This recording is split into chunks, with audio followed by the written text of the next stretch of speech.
Hi everyone. Hello everyone, my name is Sarah and welcome back to Fit to Lead. This podcast is about being fit to lead in every aspect of life, physically, mentally and emotionally. It's real conversations about life, leadership and navigating the juggle of work, family and everything in between. Situation as me, I'm a as I've career been manager, working a in mum and someone passionate about health and fitness I've been and doing early well-being, starts, especially those late different finishes, stages of night life, duties, including perimenopause really and long beyond. days, I and also share some consistently practical changing fitness and nutrition time tips zones. to help you stay consistent And my body even when never life knows what gets time busy. of day And if you haven't it already is. done so, you can download And I my think the free truth guide, is most people The think Busybody shift work is just Blueprint, about at being tired, but it's not. ozcastnetwork.com. It's much bigger than that. It affects how your body functions, how you sleep, how you eat, your hormones, your mindset, your relationships, and sometimes even how you see yourself as a person. So I wanted to start this podcast here because everything I talk about going forward, fitness, menopause, health, mindset, burnout, it all connects back to this lifestyle. I don't have all the answers. I'm still learning myself as I go, but I do have the experience and I want to share what I've seen, what I have felt and what I've learned over the years. Over the next 6 episodes, I'm going to be breaking down shift work, what it actually does to your body, your sleep, your hormones and your mindset and your overall well-being. And more importantly, I want to talk about how we actually live with it. Because let's be honest, most of us aren't in a position where we can just stop doing it. So this isn't about perfection. It's about understanding what's happening to your body and finding better ways to work with it instead of constantly fighting against it. So my experience of shift work, for me, shift work can look like finishing a flight at 5 or 6 o'clock in the morning if you've done a back of a clock, getting home when the rest of the world is just waking up and your body is completely confused. You're exhausted, but you can't always sleep properly. And you might be waking up at 3 or 4 a.m. to get ready for a duty while everyone else is sleeping. And then the next day is completely different again. There's no routine, there's no rhythm. And over time, I've realized your body doesn't just get used to it like other people.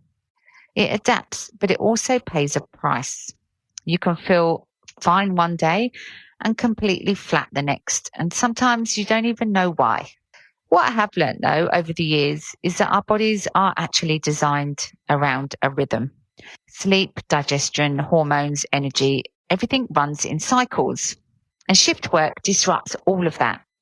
So what starts to happen is that you feel tired but wired at the same time. It's really strange. Your sleep might be long, but you're not in a deep sleep.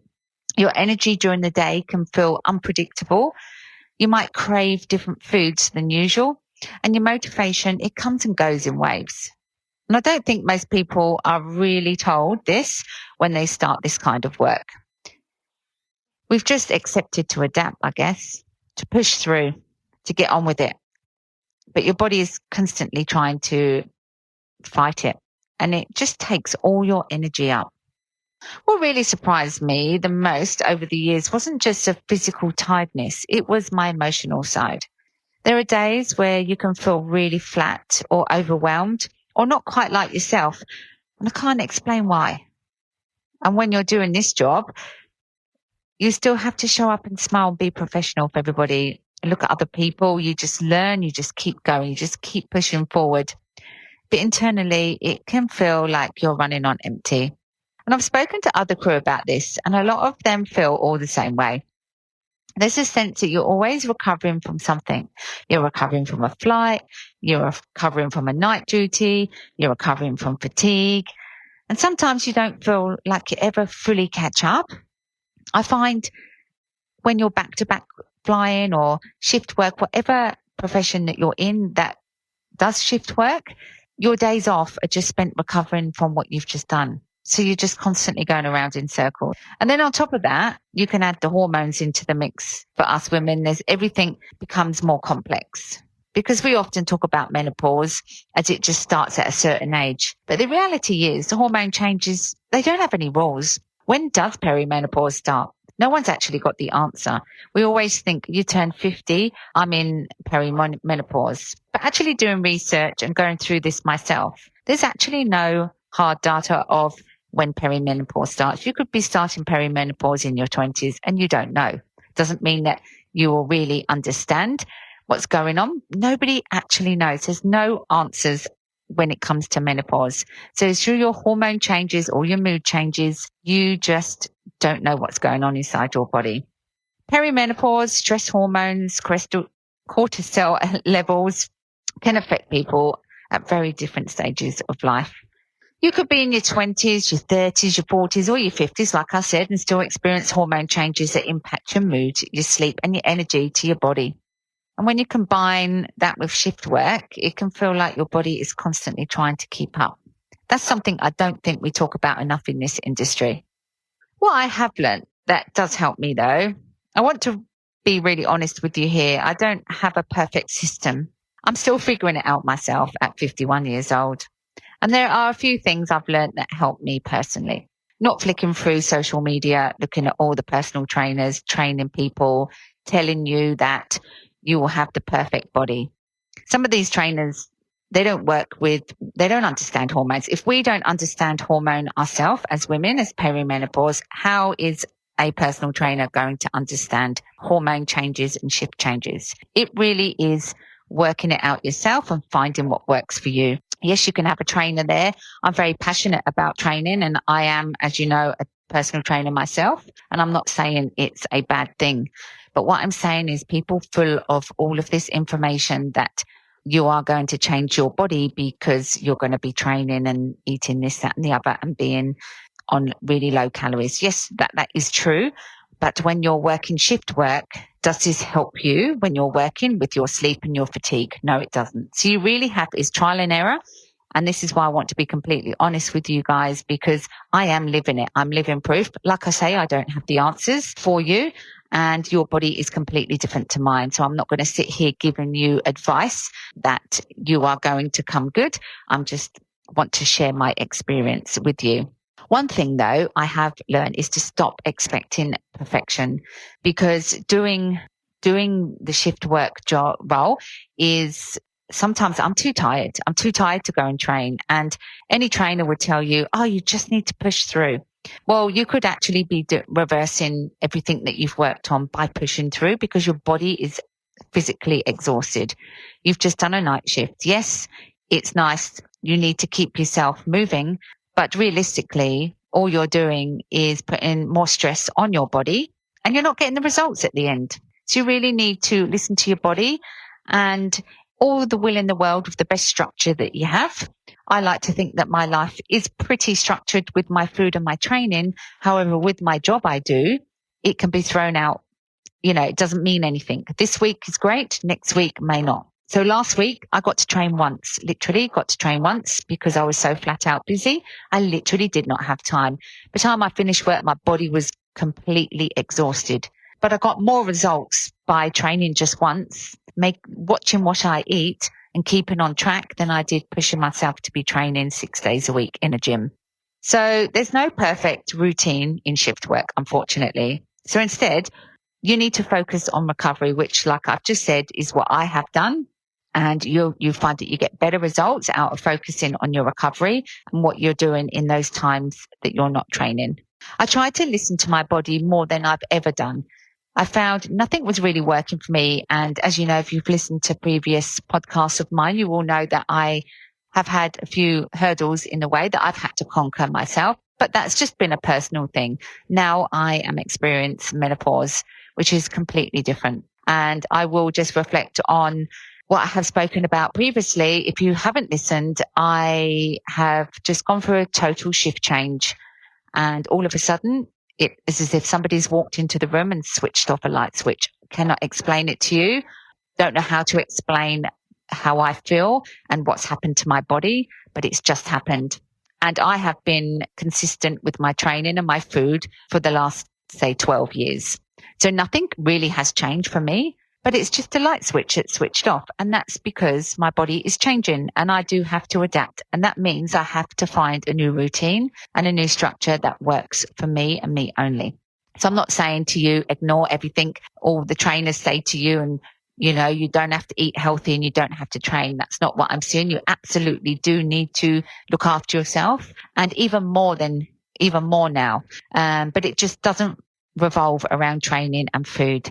there's so many other parts to this that is vitally important, and that's keeping up your water and making sure you're getting enough rest and sleep. I used to be able to function of 5 to 6 hours sleep. No issue at all. I used to get up at 4 a.m. in the morning and train early. I used to have probably 6 hours sleep, go to work. But now I can't do that. I actually have to have 8 to 9 hours sleep.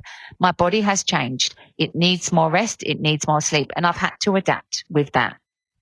So I do pay more attention to my sleep than what I ever used to, because I think it's really, really important. I do try to move my body when I can, like I said, not because I have to, but because it helps my mind as well.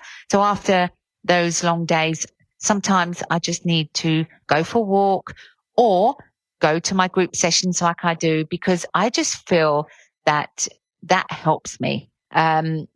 I try not to punish myself. See, this is a big one because, again, when you're so used to consistency and again, it comes down to social media. We're watching all these people online all the time. Look at their body, and the girls that jump up on stage and everything. It's not sustainable. You cannot live that life. And, if you want to go and stand on stage and go into a competition, you absolutely can do that. But no, it's not sustainable, and that's not reality, because you cannot, especially in shift work, it's almost impossible to be able to keep that sustainability. It's really, really tough to do that. So I think try not to punish yourself on the days that you don't feel like it. If you're feeling off and you're tired and all you want to do is rest, listen to your body, just rest.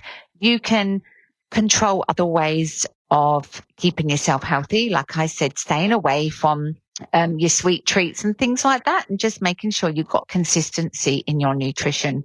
And that may look like just ensuring that you're having your breakfast, lunch and dinner, just at a minimum 3 meals a day. Make them wholesome meals and ensure that you're getting your protein in, which is the most important, and staying on track of that. So it's not just about fixing the shift work. The shift work is always going to be there. That's what you signed up to do. You signed up to do this job as shift work. It's about adapting around it and making those changes as and when your body needs it. It's about learning to live alongside it. So the reason I wanted to start this podcast here is because I think it's a foundation for everything else. The health, the fitness, the mindset, menopause, leadership, it all connects back to how we live and work in this environment. And if you're listening and you work shift work, or you've ever felt exhausted in a way you can't quite explain, or you feel like your body just doesn't quite feel like it used to, you're not alone in that. There are a lot of people out there living with this exact same reality. And I'm experiencing it. I'm finding out more and more people are feeling like this, especially in my industry. I get to talk to a lot of crew, and a lot of them are coming back with the same thing happening. So this podcast is really about honest conversation around this. There's no perfection. There's no pressure, just a real experience, and hopefully a bit of understanding as we work through these next 5 episodes, to a bit of a understanding of shift work and how can we adapt? How can we make those changes? What works for you? What has worked for me? What hasn't worked for me? And what we can do to try to be the best version we can and still being functional. In the next episode, I will want to talk more about what sits underneath all of this, and it's sleep. Because there's one thing shift workers are constantly chasing, and it's rest that actually feels like rest. We'll talk about why you can sleep for 8 hours and then still feel exhausted, what shift work does to your sleep cycles, and what I've learned that actually helps me. So thank you for listening to episode 1, and I'll see you in the next episode.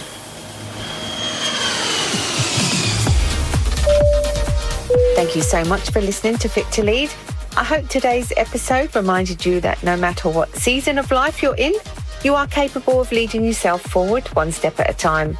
If you enjoyed this episode, please share it, follow the podcast and leave a review.